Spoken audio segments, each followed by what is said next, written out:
chcete, aby vaše pozadie na kompe vyzeralo takto, to posúvam kurzorom, no tak sa to posúva, proste animované pozadie. Dneska vám ukážem postup, ako to celé spraviť. Pôjdete na Google a vyhľadáte si LIV wallpaper. Tu vám to asi ukážem. Tuto od Microsoft Store alebo takto. Kliknite na toto.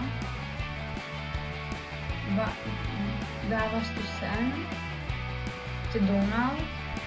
A tu si vyberiete či z Microsoft Store alebo že normálne cez internet. Ok, aké to máte? No tak tuto je veľa možností, z čoho si vybrať. Asi vidíte. A napríklad tu je takýto kurzor, že sa s tým bude hýbať. No. A tak. Je ich tu proste veľa, medzi čím si viete vybrať. Ok, snáď ste si toto užili a čuste.